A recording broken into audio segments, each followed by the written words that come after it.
The winter front of the Second World War was not just a battlefield. It was a frozen gauntlet stretching for miles. Steel helmets turned brittle, rifle bolts froze solid, bread hardened into stone, and breath crystallized in the air before it could warm the lungs. There were nights when soldiers lay awake, not because of gunfire, but because the cold clawed through every layer of wool and canvas. Fuel was scarce, wood was wet, and the wind carried away heat faster than it could be made. They couldn't rely on roaring fireplaces or endless piles of coal, only scraps, discipline, and ingenuity. Inside half-collapsed barns, in trenches lined with ice, and under tarps stiff as boards, they learned to capture every trace of warmth. They insulated with materials no one would think of today. They built heat sources from equipment never meant for fire. They learned to stretch a single ember into hours of comfort, and to turn rations into both food and heat. These weren't ideas written in manuals. They were survival methods, born in the darkest, coldest hours, refined by men who had no margin for mistakes. And the surprising truth is, many of these same tricks work just as well inside a modern home. They require no electricity, no expensive gear, only the knowledge that once kept soldiers alive in winters where the cold was as dangerous as any enemy. If you want to hold the same skills that carried men through nights when warmth itself was victory, subscribe now. Number 1. Bread oven heat capture. In rural Europe during World War II, communal bread ovens were among the few structures still standing after bombings or military retreats. These ovens, built from thick stone or brick, were designed to hold heat for hours, even days after a baking session. For soldiers stationed near abandoned villages, this was more than a curiosity. It was survival. When locals had evacuated or rationing had emptied kitchens, the ovens often went unused for bread, but their design made them ideal for capturing and carrying heat back to quarters or makeshift shelters. After a day of baking, whether by civilians or by soldiers themselves, the oven's walls radiated intense warmth. The method was straightforward. Flat stones or bricks were placed inside the hot oven once the bread was removed. These stones absorbed the residual heat over the course of an hour or more. When ready, they were lifted carefully with cloths, sacks, or improvised wooden paddles. Once removed, the stones were wrapped in thick layers of rags, straw, or wool, whatever insulating material was available. The wrapping slowed heat loss, allowing soldiers to transport the stones to dugouts, barns, or tented positions. Inside sleeping areas, the stones were placed beneath bedding, near the feet, or beside walls to radiate warmth for much of the night. In enclosed shelters, even a few of these heat bundles could raise the ambient temperature noticeably. The beauty of the method lay in its efficiency. No extra fuel was burned solely for heat. The energy came from an oven that had already been fired for cooking. In conditions where fuel was precious and fires could reveal a position, this reuse of captured heat was both stealthy and resourceful. There were precautions. Overheated stones could scorch fabric or cause burns if touched directly, so careful wrapping and placement were essential. Moisture could also cause stones to crack when heated, so dry stones were always chosen for the task. Despite these small risks, the bread oven heat capture method became a quiet ally in the fight against winter. It required no metal stove, no constant tending, just the willingness to see a bread oven not as a kitchen tool, but as a heat bank. Today, the concept lives on in modern thermal mass heating systems, but in the war years, it was a soldier's way of carrying the day's warmth into the coldest hours of the night. Number 2. Fuel-drip tobacco, tin burners. In the freezing outposts of World War II, lighting a fire was never a simple decision. The glow could give away a position. The smoke could betray movement, and fuel was too scarce to waste on inefficient flames. Soldiers needed heat that was low, steady, and concealed. One of the cleverest solutions came from repurposing something almost every man carried: the humble tobacco tin. A tobacco tin was small enough to slip into a pocket, yet sturdy enough to withstand repeated use. With a few simple modifications, it could be transformed into a miniature fuel drip burner capable of providing hours of controlled warmth. The process began by cleaning the tin thoroughly and punching a small vent hole in the lid. Inside, a wad of cloth or felt acted as a wick. The tin was then filled halfway with sand or soil to stabilize the flame and prevent sudden flare-ups. The fuel, often recycled from vehicle maintenance, could be anything flammable but slow-burning. Kerosene, lamp oil, or even salvaged cooking grease was dripped onto the wick in tiny amounts. The drip system came from another container, sometimes just a canteen, with a pinhole, positioned above the tin so fuel landed drop by drop. When lit, the wick produced a small, steady flame that generated enough heat to warm hands, thaw rations, or keep a small enclosed shelter from freezing. The sand acted as a thermal mass holding residual warmth even after the flame was extinguished. This setup had several advantages. It burned quietly, with almost no smoke. It used minimal fuel, stretching supplies far beyond what an open fire could achieve. And because the flame was contained, it was safer in cramped, fabric-lined dugouts. The main limitation was size. It wouldn't heat a large area, but in close quarters, it could mean the difference between numb fingers and workable hands. In some units, soldiers made multiple burners and placed them strategically along trench walls or in gear-drying areas. Others used them to pre-warm canteens or cook small portions of food without the telltale smoke of a campfire. Today, the same principle appears in alcohol stoves and camping heaters, but during the war, it was born from pure necessity. A discarded tin, a trickle of fuel, and a little ingenuity turned a pocket-sized item into a frontline heater. Would you know how to make heat from the smallest scrap? Number 3. Heated ammo box radiators. On the front lines of World War II, ammunition boxes were everywhere, heavy, sealed, and built to survive the roughest conditions. Once emptied, most saw them only as containers for spare gear. But for soldiers facing long nights in frozen dugouts, these rugged metal boxes became something far more valuable, a silent source of heat. The method was simple but remarkably effective. An empty ammo box was cleaned thoroughly, its interior lined with stones or scraps of metal scavenged from the surroundings. The box was then placed close to a cooking fire, beside a field stove, or over a bed of glowing coals, never directly in the flames, but close enough for the contents to absorb as much heat as possible. The stones and metal acted like a battery for warmth, storing it deep inside their mass. Once the contents were heated through, the lid was sealed tight. The thick steel walls held onto the heat far longer than bare stones alone could. Soldiers wrapped the box in rags, spare uniforms, or a blanket to make carrying easier, then transported it back to their shelters. In the confined space of a dugout, tent, or barn corner, the box was set at the foot of bedding or along an inner wall. Slowly, it released a steady, comforting warmth into the cold air, often lasting deep into the night. There was no smoke, no light, and no telltale scent of burning fuel to give away a position. It was a perfect solution for troops who needed warmth without risk. Even better, the heating process cost no extra fuel. The ammo boxes were often warmed while food was being cooked, making the heat a byproduct of work already being done. Some soldiers found ways to extend the effect. Opening the lid slightly after several hours allowed the remaining warmth to escape more slowly. Others placed reflective panels, often made from scavenged sheet metal, behind the box to direct heat toward their sleeping space. In colder conditions, multiple boxes could be cycled between the fire and the shelter, creating a near-constant source of radiant heat. Though the warmth eventually faded, the system could be repeated endlessly as long as a heat source was available. It was a soldier's version of thermal heating, improvised, efficient, and made from whatever the battlefield offered. It was proof that survival in winter didn't always depend on new tools, but on seeing an old one differently.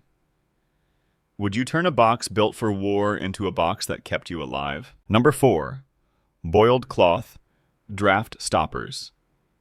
In the bitter winters of World War II, heat loss was a silent enemy.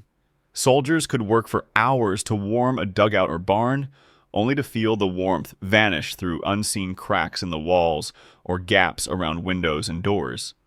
Every draft meant more fuel burned, more effort wasted, and more risk of freezing. The solution had to be simple, portable, and effective. And for many soldiers, it came from a surprising process: boiling cloth in oil or wax. The concept was born from observation. Ordinary fabric stuffed into a crack could block wind, but in freezing conditions, untreated cloth quickly stiffened, absorbed moisture, and froze solid. By boiling strips of cloth in linseed oil, paraffin wax, or even rendered animal fat, soldiers gave the fabric an entirely new quality. The fibers became water-resistant, flexible in the cold, and heavy enough to press tightly into gaps without shifting. Once treated, the cloth was pressed into seams between floorboards, jammed into window frames, or nailed along the bottom edges of doors. It created a seal that not only blocked the wind, but also trapped heat inside. In some dugouts, soldiers stitched these oil-soaked strips into long, sausage-like tubes, which they laid across doorways to stop cold air from creeping along the floor. The method required almost no specialized tools. An empty metal pot served for boiling. The heat source could be a small stove, a tin burner, or even hot stones dropped into the oil. Soldiers scavenged fabric from torn uniforms, old blankets, or abandoned civilian clothing. The oil or wax came from whatever was available, from workshop supplies to the rendered fat left over after cooking meat. It was messy work, and the smell of boiling oil clung to the air, and the strips had to be handled carefully until they cooled, but the results were worth it. A single treated strip could last an entire winter without freezing in place or letting drafts through. The heavier the treatment, the better it performed. And in the damp, windswept corners of the front, performance meant survival. This technique also had an unplanned advantage. The oil-soaked cloth was less appealing to rodents and insects, which meant soldiers could block holes without attracting pests to their shelters. In some cases, the strips were reused year after year, carried from one posting to the next as part of a soldier's personal kit. In the end, the boiled cloth draft stopper was more than just a trick. It was a lesson in sealing off the invisible losses that make cold so hard to fight. It showed that in war, survival wasn't only about generating heat. It was about keeping every scrap of it where it belonged. Would you know how to keep the warmth you already have? Subscribe, and never let the cold take what you've worked for. Number 5. Meat fat candle warmers. On the cold fronts of World War II, heat wasn't always made from wood or coal. Sometimes it came from the very food soldiers ate. In camps where supplies were stretched to the limit, even scraps of meat fat, something most people today would discard, became a source of light, warmth, and survival.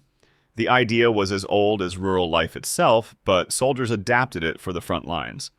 Whenever meat was cooked, the rendered fat was carefully collected instead of thrown away. Once cooled, it formed a dense, wax-like substance that could burn steadily when given a wick.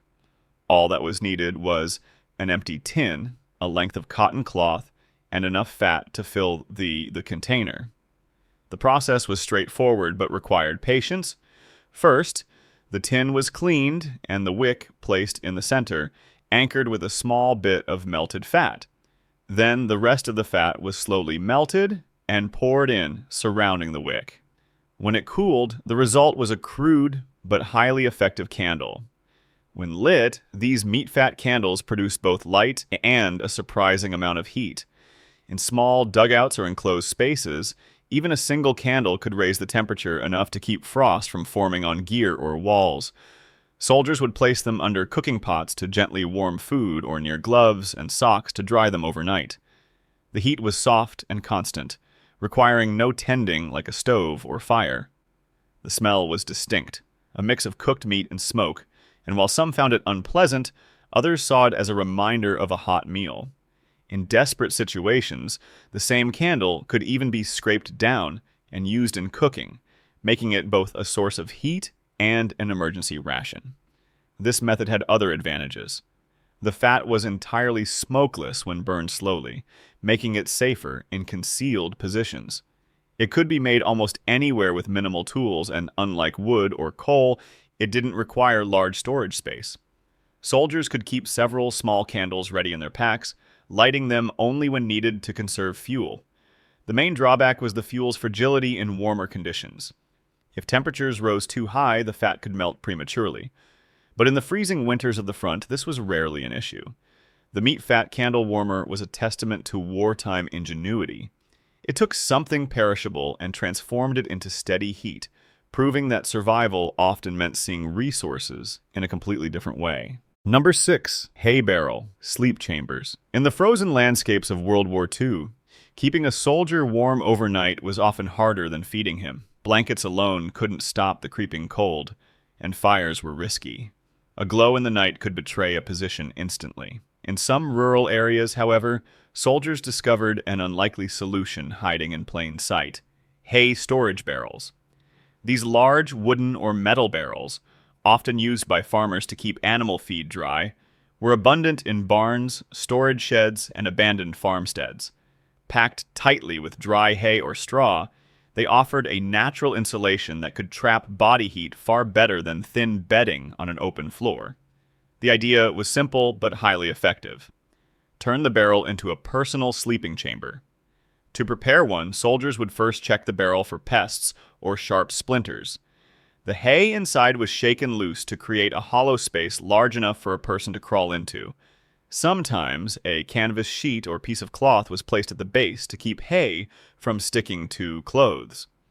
Once inside, the soldier would pull additional loose hay over his body, leaving only a small opening for breathing. The hay worked by trapping warm air around the body, slowing heat loss dramatically. Even on nights when the temperature outside dropped well below freezing, the inside of a well-packed hay barrel stayed comparatively warm, not from an external heat source, but from the soldier's own body heat being reflected back. The method had several advantages beyond warmth. It was silent, required no fuel, and could be set up quickly wherever hay storage was found. For soldiers on the move, it was an instant shelter that blended into the surroundings. From a distance, a hay barrel looked exactly like any other piece of farm equipment. Some soldiers made improvements to the design. A small piece of cloth over the breathing hole reduced drafts. In wetter areas, barrels were lined with waxed canvas or oiled cloth to keep moisture out. Others stored personal items within reach inside the hay, using it as both a bed and a hidden cache. There were limits, of course. Hay could attract insects or rodents, if not checked carefully, and the method was less comfortable for those with allergies. In extremely damp conditions, wet hay lost much of its insulating power. But in the dry, cold climates where it was most often used, it provided a remarkable boost to survival. Modern science confirms what soldiers learned through necessity. Hay and straw have excellent insulating properties because of the air trapped between their fibers. During the war, this wasn't theory. It was a practical, life-saving reality. The hay barrel sleep chamber was a perfect example of soldiers adapting to their environment, turning the most ordinary object into a shield against the cold. In a winter war where every degree of warmth could mean another day endured, these barrels became more than farm tools. They became silent guardians of the night. Number 7. Heated shovel radiators. On the unforgiving winter fronts of World War II, every soldier carried a shovel. It was an entrenching tool, a weapon if needed, and a vital part of daily survival. But in the depths of winter, soldiers discovered that this simple tool could do more than dig. It could keep them warm through the coldest nights. The idea came from necessity. Fires were often banned or dangerous, yet the soldiers still had to heat food, thaw water, or warm their bodies.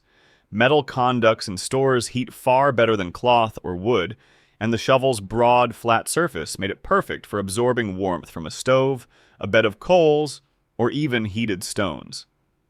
The process was straightforward. The shovel blade was cleaned to remove dirt or ice, then placed close to a heat source.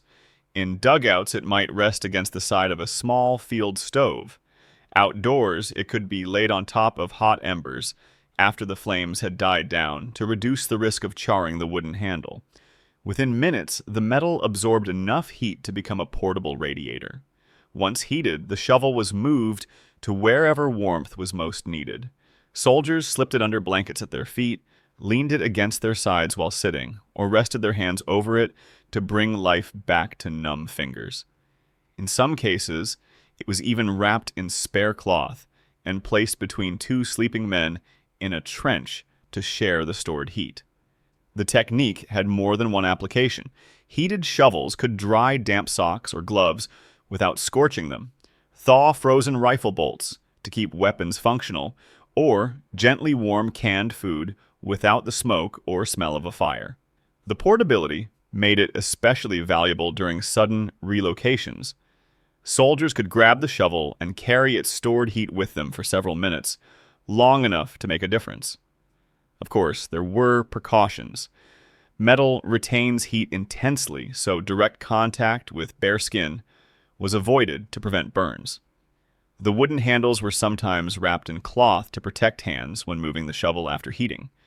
What made the heated shovel so effective wasn't just the warmth it provided, but its complete lack of fuel consumption beyond the initial heating. It could be reheated again and again whenever a heat source was available, making it a repeatable survival tool with zero extra supply strain. In field conditions where every object had to serve multiple purposes, this was a perfect example of adaptation. A shovel could dig, shield, chop, and now warm. And because it was already part of every soldier's gear, there was no need to carry anything extra. Even today, the principle remains sound. Modern campers sometimes heat metal plates or pans to create radiant warmth inside tents, a method that soldiers on frozen battlefields perfected decades earlier out of sheer necessity. The heated shovel radiator was more than a clever trick. It was a reminder that survival often depends on looking at the familiar with new eyes. In war, it turned a common tool into a lifeline. In peace, it remains proof that the simplest objects can hold the power to endure the cold. In the frozen silence of World War II, survival was never about comfort. It was about endurance. Soldiers didn't have endless fuel, modern heating systems, or backup supplies. What they had was resourcefulness, the ability to turn shovels into radiators, barrels into beds, and scraps into warmth. Every method they used was born from necessity and refined by hardship. There were no second chances for mistakes. The cold took its toll on the unprepared, but those who adapted, those who looked at ordinary objects and saw opportunity, endured. Today, most of us live in temperature-controlled rooms, a step away from heat at the flick of a switch. But if that switch failed, how many would remember what these men once knew? How many would recognize the value hidden in the simplest tools? These wartime heating tricks are more than history. They are a manual for survival when the systems we rely on no longer work. They prove that warmth doesn't just come from fuel. It comes from knowing how to keep it, store it, and protect it. If this knowledge fades, so does a piece of our resilience. Keep it alive. Learn it. Practice it. And when the world grows cold again, in winter or in crisis, you'll be ready. Subscribe now to preserve the skills that have already saved lives once and may need to save them again.